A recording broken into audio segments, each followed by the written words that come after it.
Hello everyone, conservative white Christian male here. I would like to reach out to people of college age, late teens to early 30s, and parents of people in this age group. You may think you've conquered all, having recently completed the gauntlet of misinformation and thought provocation indoctrination known as public education. Or maybe you were lucky enough to have experienced a good private or homeschool. It's not over yet, and you can't let your guard down.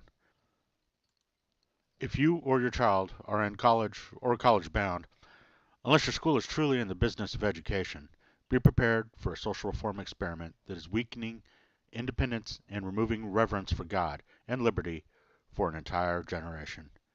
But this is the subject of a whole other series of videos. Right now I want to focus on late night entertainment, specifically talk shows. I enjoyed these in my mid-teens through my early 30s. The demographics I find show ages 18 through 49. But through my own experience and from speaking with others, I think the majority of the audience is on the younger side of the demographic.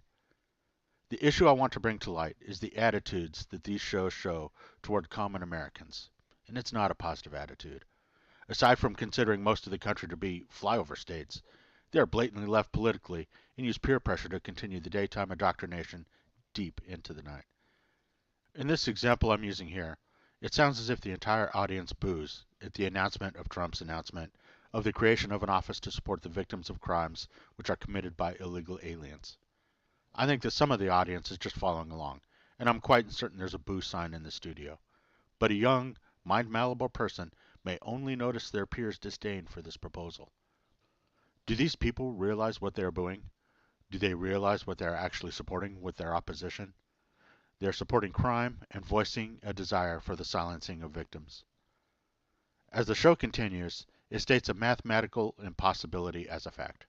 I tried to verify this article from the paper that the show quotes, which is a known source of fake news, but the link to the annotation was disabled.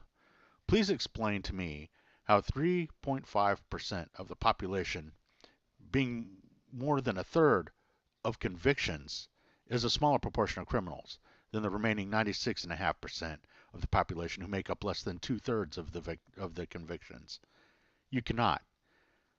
These folks are using a resource known for lying to spread a lie to sway opinion towards supporting illegal activity. That's putting it politely. What they're doing is trying to destroy America and support a globalist communist agenda. They're trying to destroy their own liberty.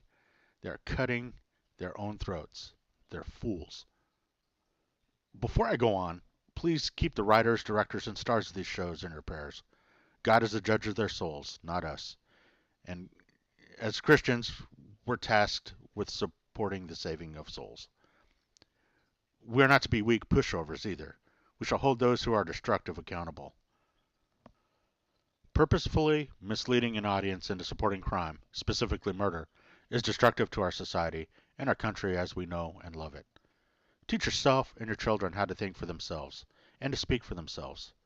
Keep in mind there will be a time for each of us to meet our Maker. That day is coming for us all, whether we believe or not. And he's surely going to ask about your support for murder if you were among those that were booing. Just you and him, alone, to explain, unless you have Jesus by your side. Let your children know, even if they are grown, even small decisions, which may seem insignificant at the time, they may have eternal consequences. And to end on a happy note, in good versus evil, good wins. All right, thanks everybody for watching, and give a thumbs up if you like. Please subscribe and support me on Patreon if you're able. And take care, everybody.